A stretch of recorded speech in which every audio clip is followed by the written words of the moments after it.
Welcome back to Future Maker, York Science Podcast. You are listening to part 3 of an episode, STEM to Bay Street, Why Science Students Drive in Finance. We are excited to feature one of our outstanding York alumni, Lianne Manzer, who studied astrophysics here in our Physics Astronomy program, and is now a senior leader in data science at one of the top Canadian banks.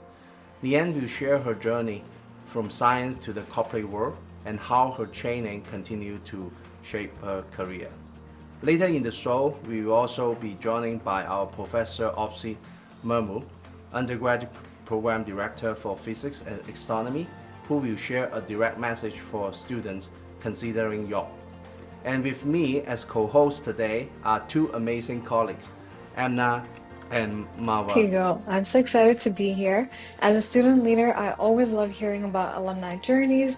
It helps us connect what we're learning now to the careers we dream about.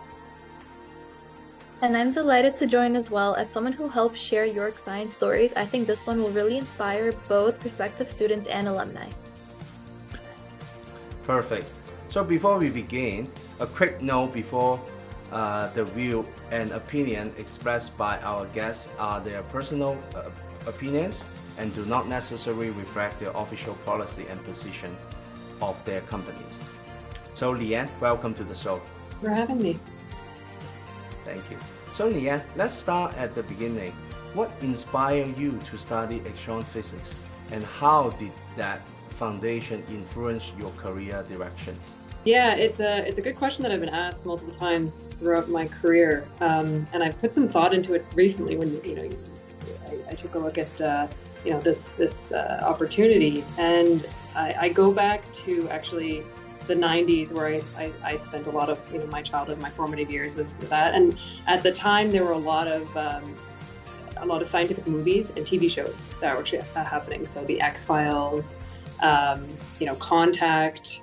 Twister, and they all had these strong scientific female leads. And when I got into high school, I did my science courses, and I was like, oh, this is really interesting. And it was only till more recently that I was like, I'm pretty sure that it was Dana Scully having debates with Fox Mulder on everything. Like she had a PhD in astrophysics that completely inspired me, and I found that unbelievably fascinating. And they became the role models that I wanted to be growing up, and so that really excited me, and that started. I always liked Star Trek, I like Star Wars, I liked anything to do with sci-fi, but I do think it was the presence of these very strong female scientists and leaders in media that got me, oh, I can do this, of course I can do this, and that really excited me to become and kind of go down my own career journey here. In terms of kind of my influencing my career direction, I think that's always just an image that I've had in my mind of who I want to be. And what was funny about the Dana Scully science side of things, it was like, oh, she was in the FBI. It had nothing to do with necessarily in astrophysics. She became a doctor. Again, very different area. And I think I like that concept of getting the very formal scientific training, understanding how the world works, which satisfied a passion and an interest in my own world, but then seeing how I can apply that to the real world and see how that I can use those skills to kind of shape a completely different industry. It was very fascinating to me.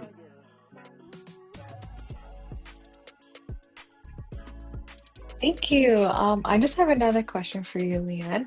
So your path from academia into the corporate world is fascinating. Can you walk us through maybe that transition, and were there mentors or pivotal experiences that helped guide you along the way? Yeah, for sure. So it's an interesting transition for sure. In terms of kind of mentors along the way, I think at every point in my life, I've had someone that it's been kind of a cheerleader in my corner that has pushed me towards the path that I've been on. My grade 9 science teacher was like, you should be in engineering, and that really catapulted me along the scientific path. When I was getting out of my degrees, I think there were just various people that saw something in me and really allowed me to explore different areas. I was I did some physics labs, and I was playing around with this atom trapping experiment, and one of the professors that was running that, like, we got along very well, and he saw the opportunity, he saw the potential. He pushed me to go and do my graduate degree and make sure I stayed along that path, and that was key to where I ended up. And then the transition away from academia into the financial services industry was tough. It's a very different world. You go from something that's very academic focused, like really, I mean, I don't, in my graduate degree, I barricaded myself in my office and was in my head or staring at a whiteboard the whole time. And that was success. Like, that's great. I got success out of getting my degree and publishing papers. And then when you get into the financial services world, or, I would assume any larger organization outside of that, it's very different. You're obviously still focused on outcomes and producing, but it is a lot more about networking. It's a lot more about talking to people and representing the work. And while it's important to be precise and it's important to have very solid backing behind what you're doing and what you're working on, making people understand what you're doing on a day-to-day basis, making sure that you understand what's happening, the broader context of it is really important. So I had my first boss when I got into my organization spent so much time with me.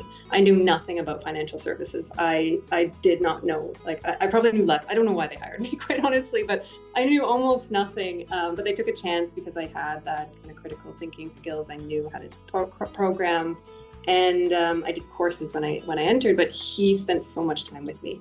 He sat with me probably hours every week and was like, "Okay, here are all the different financial services things you need to know to move on with your career."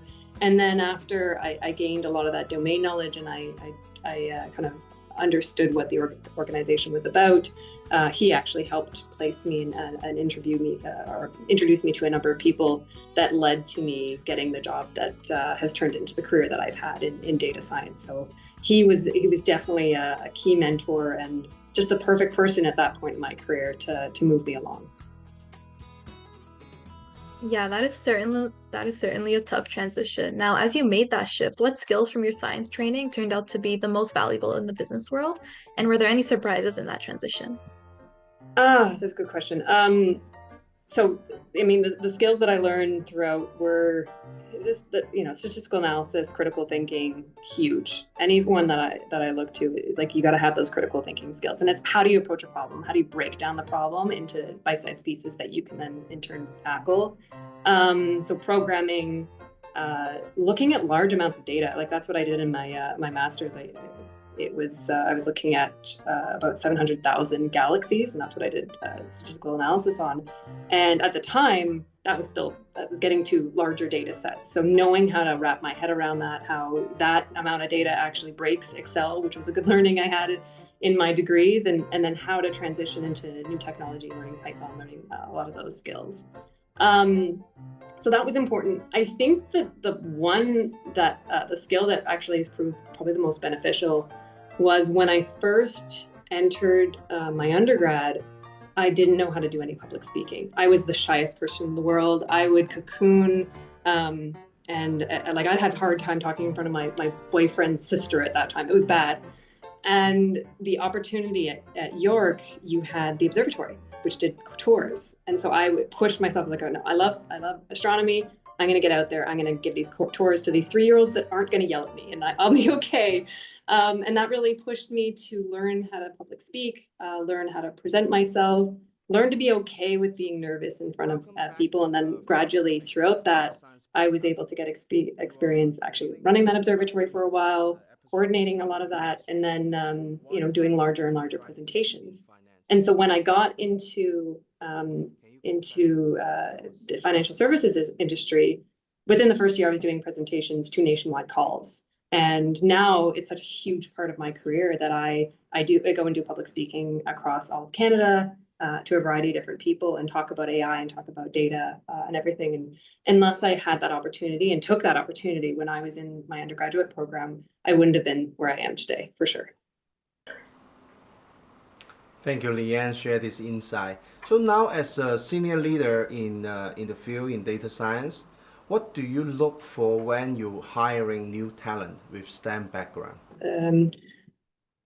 So it's been an interesting evolution over the last 10 years or so, because when data science came up, it was you couldn't get a career, like you couldn't get a job in it, or sorry, you couldn't get a degree in it.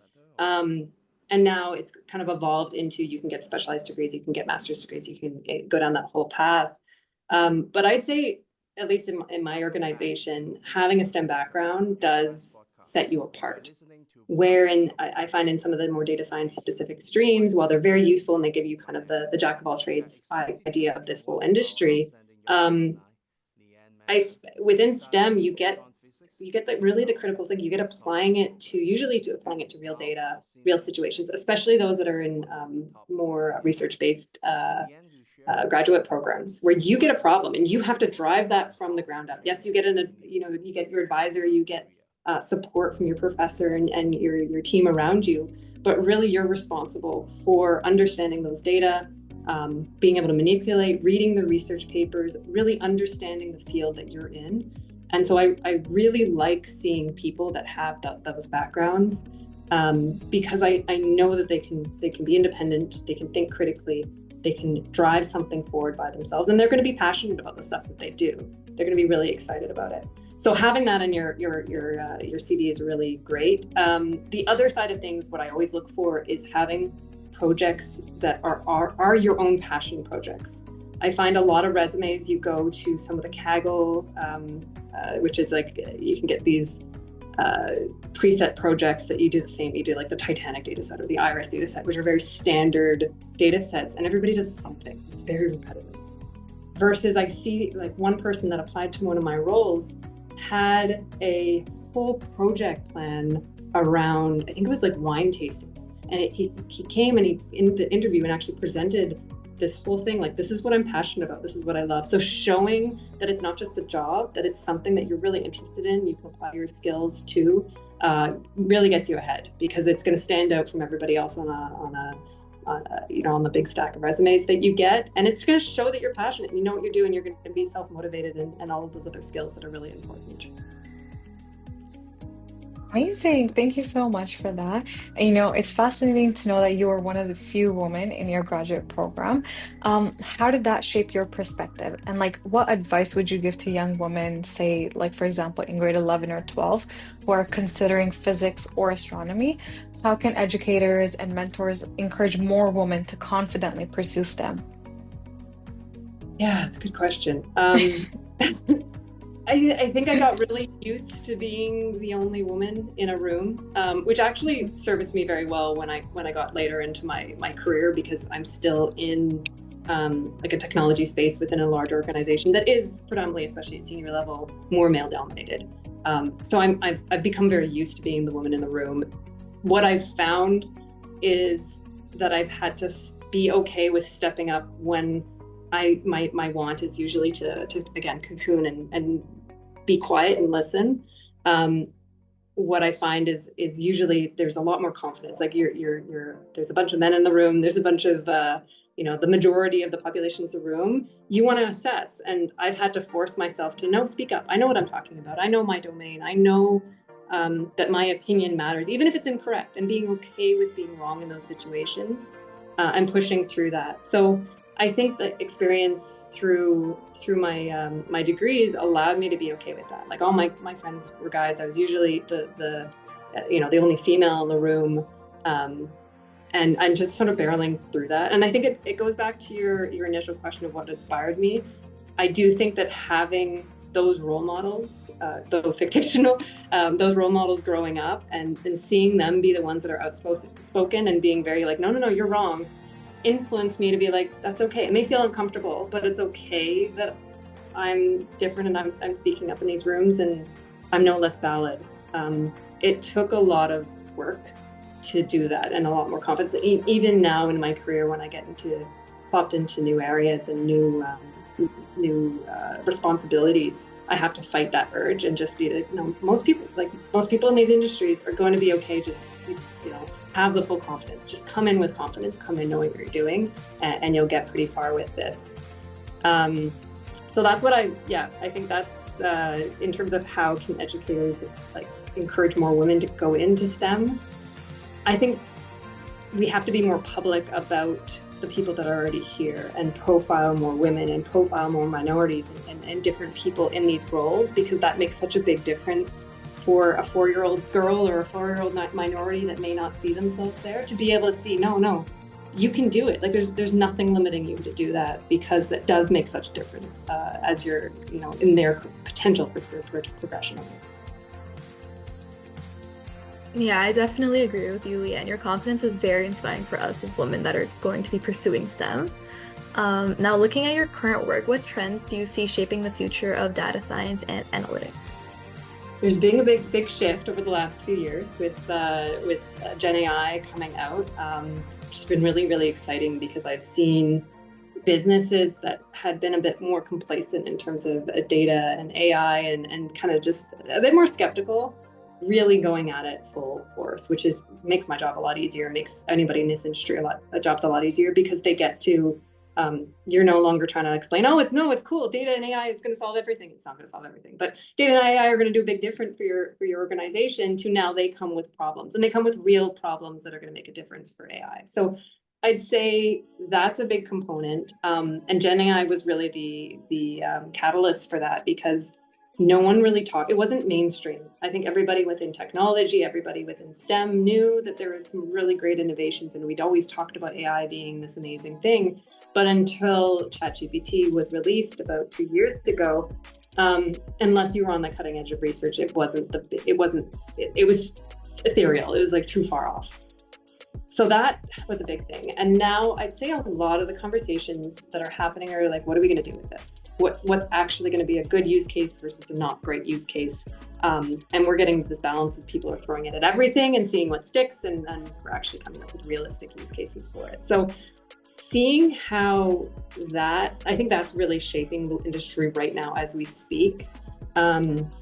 We're all really excited for all the different innovations, like the new release of GPT-5 that's come out.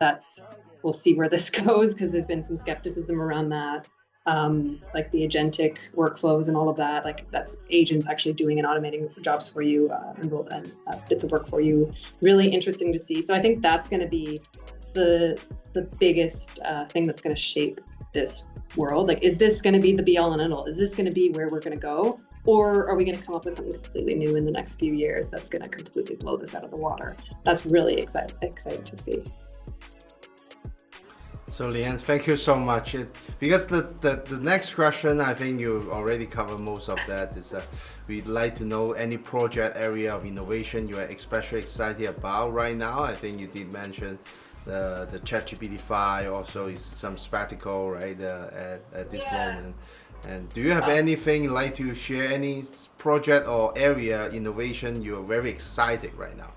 What I'm really excited about is how are we going to evolve as a people with this? Because like we're already seeing a lot of these processes in developers. Like, so my husband's a software developer, and he uses it as part of his job. So he uses like a sort of a co-pilot or something that sits within his code editor to be able to automatically generate code. And it's really interesting. So when it was released a couple of years ago, he came to me and he's like, I'm terrified I'm going to lose my job. Completely terrified. So he went all in on understanding what are the implications, what can it do, what can't it do, played with it in every way. And now he's using it within his job really effectively. So it makes him a lot more efficient. It makes him think about problems a little bit differently, but it doesn't replace how he thinks about the day-to-day work. Like, he still has to keep in his head, okay, how is this whole application architected? How am I developing? How, like, these decisions that I make, how do they fit into the whole piece, which it can't do completely. But what he's seeing really interestingly is kind of the people that don't have that perspective and don't think about how to use it properly and don't think critically about using this technology are potentially even taking a step back in terms of their own coding ability and their own ability to do what they need to do with their jobs, because they're relying on this technology too heavily. And I do see this being a bit of an issue for the broader human race as a whole, is as we start incorporating this more and more into our everyday processes, how complacent are we going to get? How much are we going to rely on this? Because there's huge risks with it. There's still areas that we have to it has to get better and it has to evolve.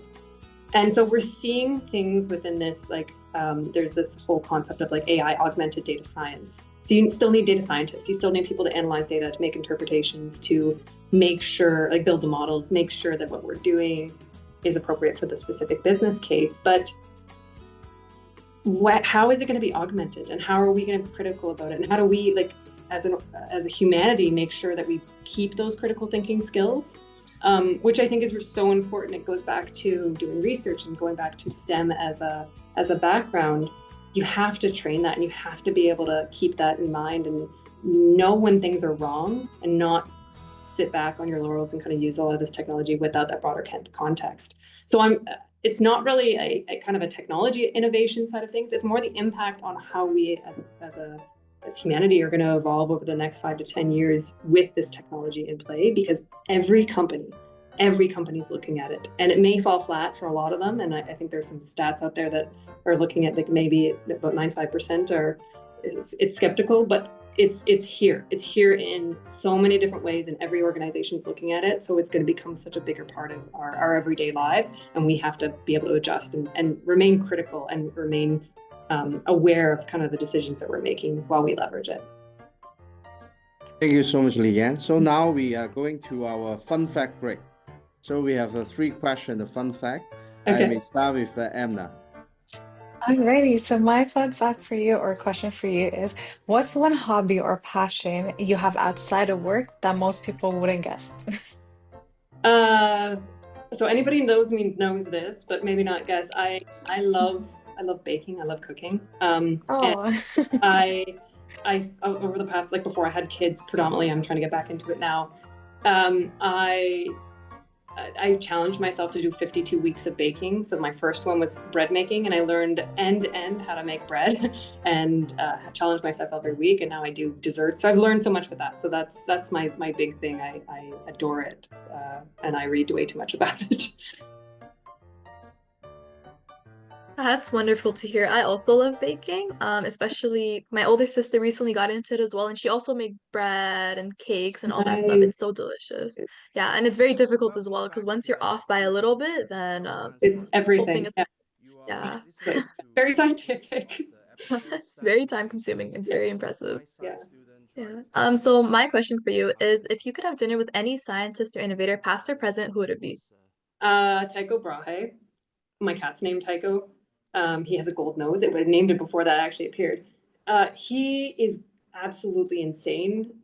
He would hold these wild parties. He had a moose that he would get drunk at these like crazy. So I think dinner would be entertaining, but from a real pragmatic perspective, I am fascinated by how he did astronomy. Like, there were no telescopes. He looked at the sky and figured out, like, had fundamental understanding of kind of the solar system dynamic just by looking at the sky. And if anybody's done observational astronomy, like more amateur astronomy, that's what you do. You star hop and you find different stars, and then you go to and it's so hard. And I can only imagine back, centuries ago, where there's no or very little light pollution, how many stars you could see, and this guy could just do it off the top of his head. I would have so much fun having a conversation with that guy.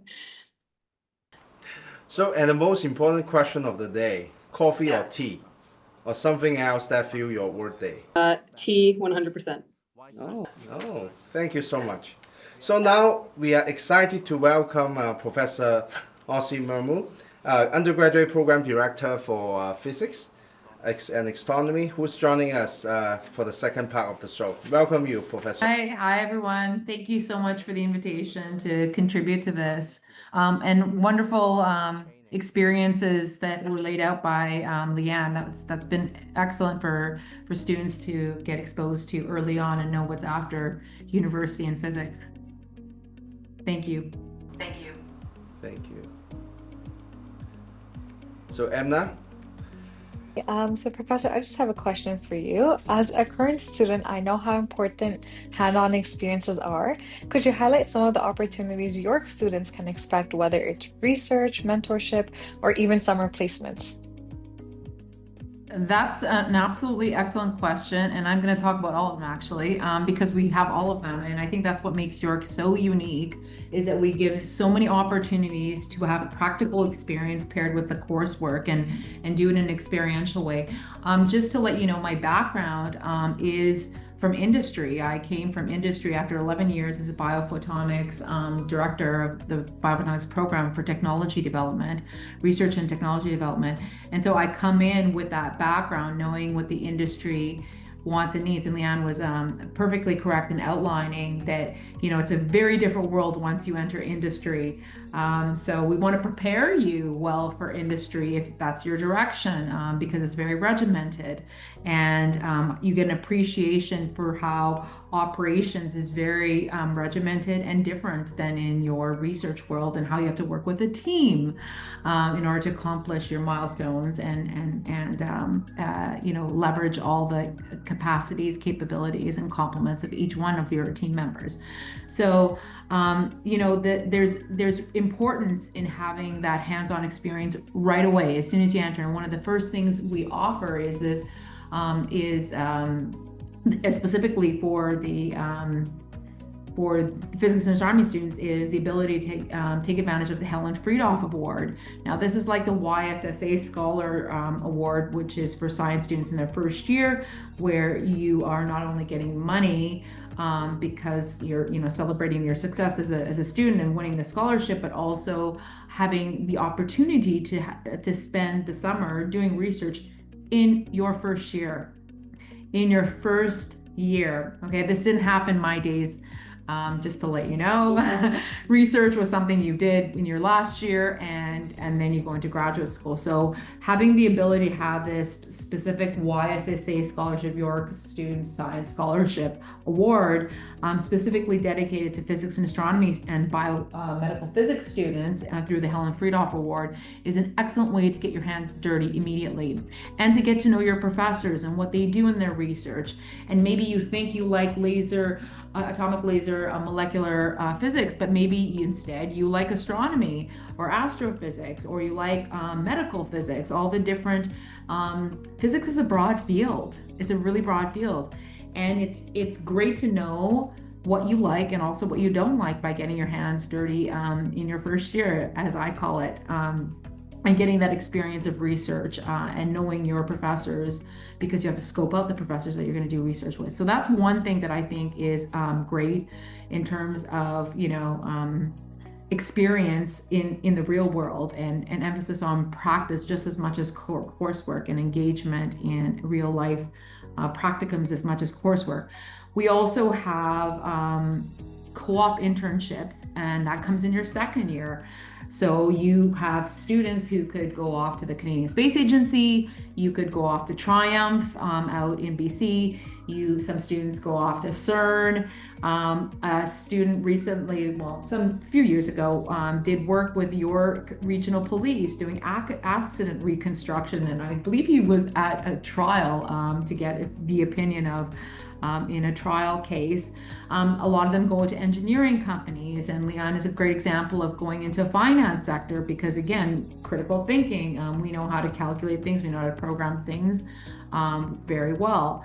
And so as physicists, you are kind of ingrained with that capability of rigorous critical thinking. So that co-op opportunities are broad and diverse across Canada. It could be across the world. In engineering companies, as I said, the York Regional Police. What are some other ones? Yeah, the Space Agency, Triumph. Those are the ones that I remember because the students were so excited about the results of what they did. So then there are courses in your third year called Explore, for example, where you do the course outside with professors outside the university, such as in Germany and the University of Alberta. And so you get experience from different universities in a practical exercise of a course. So this is, to me, the best cases of experiential education that you can get. And York, again, is very insistent on experiential education. We want to drop you in a world where you can navigate beyond the university. That is our goal, that you have a career, that you feel empowered with the skill set for a career. And of course, you're going to learn new things. So for example, I hated doing Gantt charts more than anything, but sometimes you need project management tools in order to accomplish something. I still don't like Gantt charts, but it is what it is. And there's quality assurance processes that are there. And so we teach things like verification and validation, particularly important in the biomedical industry, where you're developing new technologies and devices. Verification, did I build my tool, my new instrument according to spec? Validation, is my tool doing what it should be doing? Right? So these are all things that we try to build inside the courses, and I try very hard in my courses that I teach in biomedical physics and biomedical physics techniques, the importance of verification and validation and quality assurance processes, given my experience developing devices for 11 years prior to coming to York University. So the courses have that built in, I would say, experiential education. We've done field trips in biomedical physics to the MRI facility, dissected the MRI. We do fourth year atom trapping, as Lianne had referred to, and this is a laser optics course as part of our Irisdale Optical Physics Lab that is second to none. It is state of the art, and I believe it's the only lab across Canada that does atom trapping at the undergraduate level. So wow, the building is old, but the technology and the labs are very much state of the art. I kind of like our old building though. It feels like a physics building. So internships, co-ops, research opportunities, experiential education built within the courses are very key to giving the students and arming the students with skill sets that are going to go above and beyond the physics course content, and also just things like organization. As the undergraduate program director, I get students asking me, how do I put my course together? And here are the resources. You have to learn how to develop skills to get the resources you need so that you can be in charge of your education and the resources that are out there to optimize your education. So yeah, that's what I guess it's a long-winded way of answering your question, I hope. Thank you so much. So we will move to our closing. So thank you, Lianne, for sharing your inspiring journey for external physics to data science. And also thank you, Professor Mermut, for joining us to speak directly to future students about the opportunity at York. And before we wrap up, I'd like to give a quick shout out to the Global Leaders of York Science, or GLYS, the team I'm so proud to lead. Global Leaders of York Science gives undergrad students professional development opportunities that build employability skills and a global mindset. As GLYS members, we support York Science International initiatives, everything from student mobility and STEM leadership training to promoting events, engaging with partners, and even contributing to projects like the UN Sustainable Developmental Goals. It's also a fantastic way to gain experience, meet students from around the world, and make an impact on campus. Plus, GLYS members receive training, mentorship, and benefits like reference letters, networking opportunities, and eligibility for the faculty's Global Engagement Funding Award.